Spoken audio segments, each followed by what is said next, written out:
What's up, family, and welcome to this week's episode of Can We Conversate?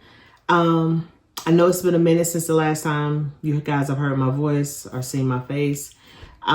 We took a little hiatus. We had a lot going on the last couple months. Some good, some bad, but hey, you know, that's all part of life.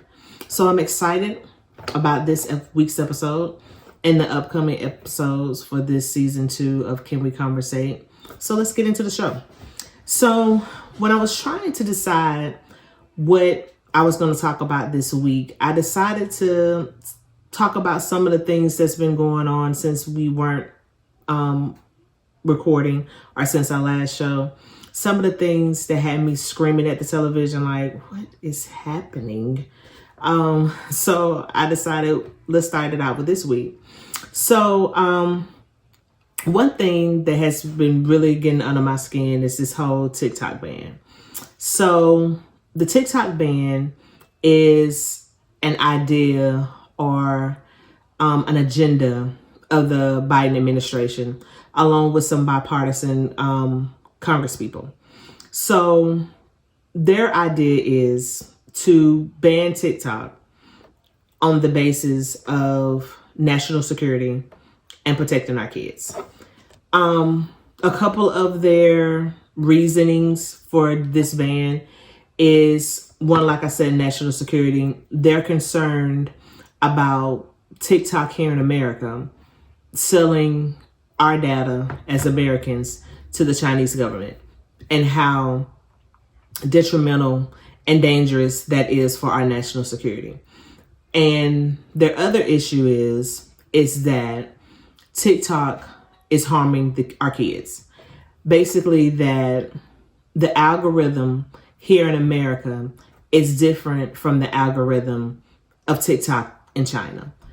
So they say that TikTok in China pushes videos to their kids that are educational, you know, math, science, your basic educational information. But here in America, they send more videos about becoming TikTok famous and things of that nature, which in my opinion is fine. If you as a young person or even as an adult have a talent, have a niche, anything that can help you better yourself, better those around you, and contribute positively to mankind, I see no issue with that. But some people have a problem with that they don't send educational videos to our kids. But where I have an issue is that I feel like the government is approaching this the wrong way. I think, in my opinion, is that the government should be looking more at ways to regulate social media platforms than trying to ban one social media platform. Because what TikTok is doing is no different than what Twitter, Facebook, and Instagram is doing. They're all gathering our data. They're all selling it to the highest bidder. And they all are feeding us videos based off of the things that we search, that we like, and that we spend a lot of time looking at. Take, for instance, I'm Googling, I want to buy some new shoes. And as soon as I go on Facebook, the first thing I see is ads for either a particular tennis shoe or tennis shoes in general. My feed is just bombarded with tennis shoe ads. The same with TikTok. TikTok's algorithm works on what you look at, what you like, what you heart, what you comment on. So for me as a consumer, and even as for kids, whatever they're liking, whatever they're searching, that's what TikTok is going to feed them. Now, yes, if they're searching for videos that, you know, of self-harm or videos talking about suicide, TikTok's going to send them that. But what we should be concerned about is why are those videos even on TikTok? or Facebook or Instagram. We should be regulating how these companies gather our information, how they store our information, and what they do with our information, and how much of it and what of it they can collect. And they should be also regulated at about putting certain types of content on their platforms. Facebook nor TikTok should be having videos that are talking about self-harm or suicide. And definitely it shouldn't be something for kids to watch. And another thing in this whole conversation about protecting our kids, my other question is, where are the parents? You know, as parents, I totally get it. I'm a parent of two. Life is busy. Life comes at you fast. You're working, you're trying to get people to soccer games, football practice, band practice, whatever activities they have going on. And it's just a lot happening really fast. And you can't have your eyes and ears everywhere. But when it comes to social media, we as parents have to know what's going on. We have to put safeguards up to protect our kids and what they're consuming. And if the government's not going to do it, we have no choice but to do it. We have to ask those questions about what's going on with you. Let me look at your phone. Let me kind of take a look at what you've been liking and who you've been following, and look at their content and see, is this something that I think is appropriate for you to do? That's where the parents come in. We can't depend on the schools, the government, or anybody else to look after our kids and do what's best for our kids. Because if we leave it up to the government, hey, the government doesn't even want to put common sense gun control laws out there to protect them at school, which is another topic. But I'm going to get to that after I get through this TikTok ban. But like I was saying, the government needs to be focusing on legislature, because you can get rid of TikTok, but there's going to be some other big social media platform that's going to come around that's probably made by the Chinese. You have tons of games on these different app stores and on these different devices that consume our data as well. So the next big game that's on your iPhone or your iPad or whatever device you're using could be created by the Chinese, and they get your data that way. So what's the deal then? What's the excuse then? So we're going to get rid of all the apps and all of the social media platforms? No, that doesn't make sense, because there are a lot of good things that are happening on Twitter and on Facebook and on Instagram and Twitter. It's all about finding it and finding your tribe within those people. I can't tell you the amount of small businesses that have benefited from TikTok. The restaurants, the stores, all kind of things. People get on TikTok and talk about the struggles that they have with their kids who may be autistic, that other parents who have kids who are autistic, so they don't feel alone. You have people on there who have experienced immense loss, and they grieve with us, and we grieve with them, and they heal by telling their stories and how you were learning things and being introduced to different cultures that we may not have been able to interact with or have conversations with on the street, but we're learning different things about our Asian brothers and sisters and our Latino brothers and sisters and our LGBTQ plus community. I hope I got that right. Don't judge me if I didn't. It's coming from the heart. But we can learn from each other. And that's the great thing about TikTok. Are there things on there that are detrimental, that are troublesome? Absolutely. There are things in the world that are detrimental and that are troublesome. But you have to navigate your way through it. You can't throw the baby out with the bathwater. Everything is not bad. So that's my rant on TikTok. So let's get to this whole gun violence and this whole gun control thing. And I think while I got so outraged and frustrated with the TikTok ban, is that a lot of these same politicians that are pushing for this TikTok ban and arguing that it's to protect our children are the same politicians who, anytime a mass shooting happens, they are complete silent. They don't have anything to say. They don't want to do anything because, hey, we can't legislate, bad people. Yes, we can. That's what the laws are made of. The criminal justice system was made for bad people.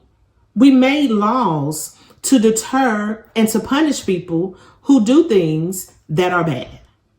So I don't understand how, when it comes to protecting our children from gun violence, nobody has the answer. Nobody wants to do anything. Nobody wants to listen to their constituents because they say with the TikTok ban, well, I've talked to parents and the parents are really concerned about the things that their children are consuming. And I've talked to kids who's talked about how bad the bullying is on TikTok. But I'm pretty sure parents have called you. Parents have showed up in Washington and at these local city council meetings and at the state houses telling you and demanding that you do something to protect our kids at school.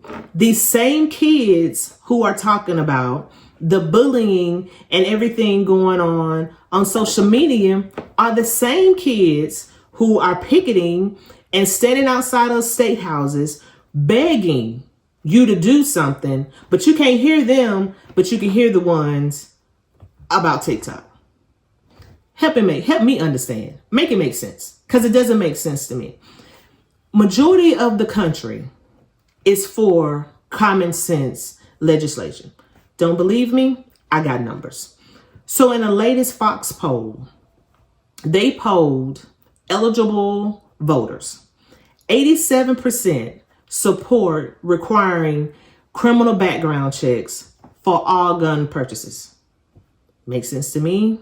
If you're a criminal, if you got a criminal history, you shouldn't own a gun.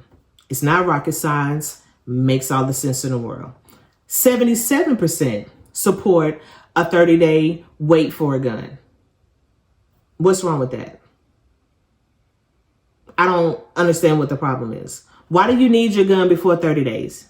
What's going on so bad in your life that you need your gun today? I'm going in the gun store and I want to walk out with it. Why? Why do you need it? What's going on?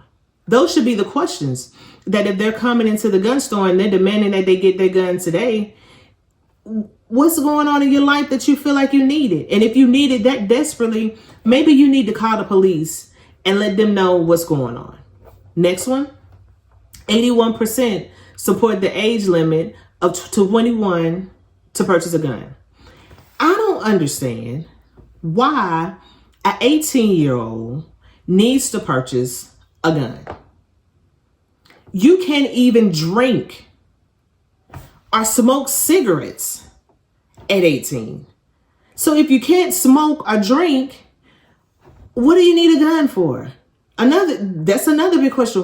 Why do you need a gun at 18? Why do you need an AR-15 at 18? I don't understand.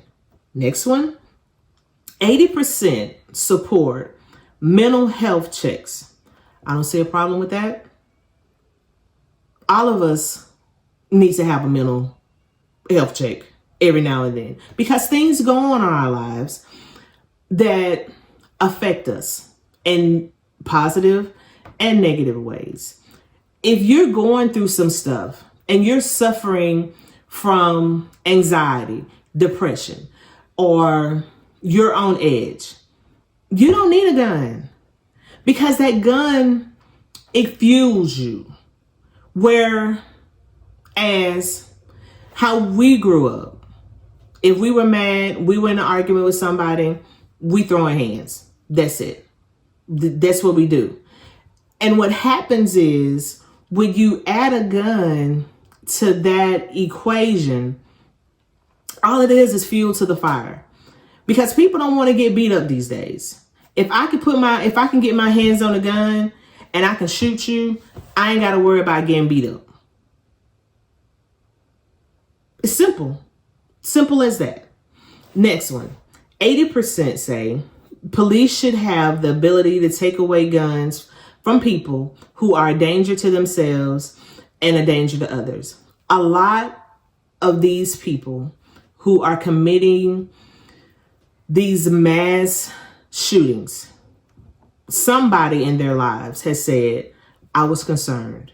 They were acting different. I had these concerns that they may hurt themselves or somebody else, but I didn't know what to do.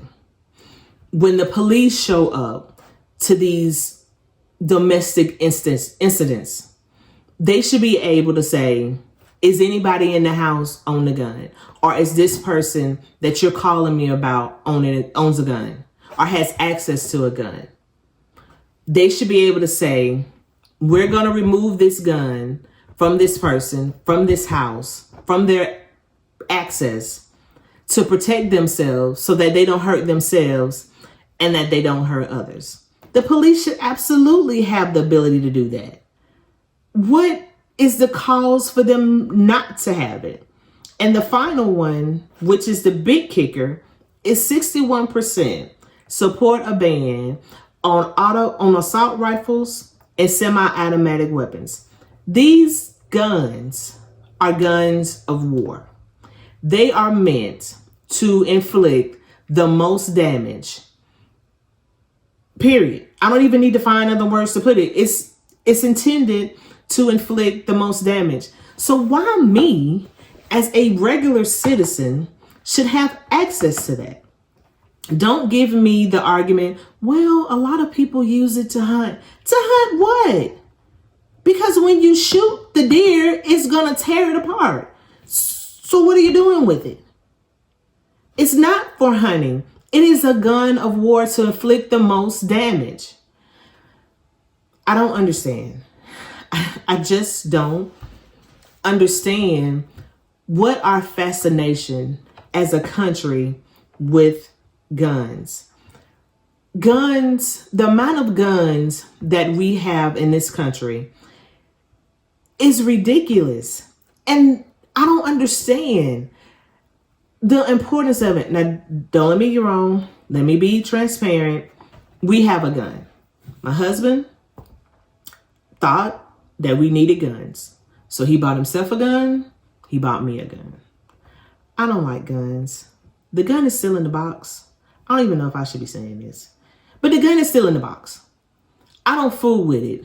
Every now and then he pulls it out for me to hold it and to cock it and all this other kind of stuff.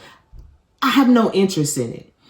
His idea and his concern was when he wasn't here, that I would have something here in the house to protect me and the kids when he wasn't here, when we were still in the military and he was out to sea or something, or driving trucks and we were here by ourselves and he wanted us to be protected, and it gave him peace of mind, even though he knew I'm not finna pull that gun out.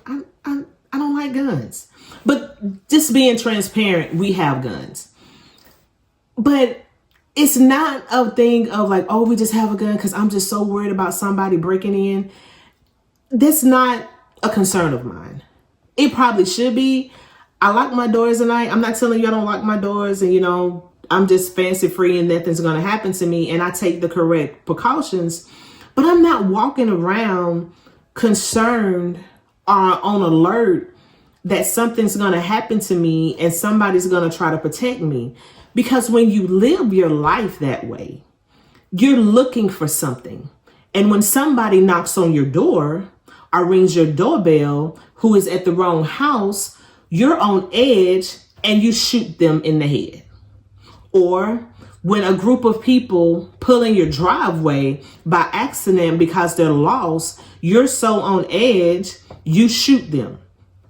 Or when a group of girls, a group of cheerleaders mistaking your car for theirs, you shoot them because you're so on edge. We have become a nation of people who are on edge, who are so concerned about this boogeyman jumping out at us that we're killing and harming each other because we're so scared of each other.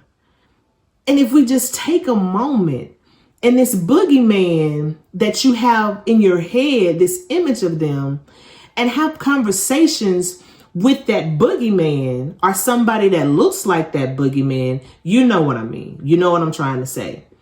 You'll see their humanity. But we as a people and a society have lost our humanity and how to see people as seeing the best in people and not always assuming the worst.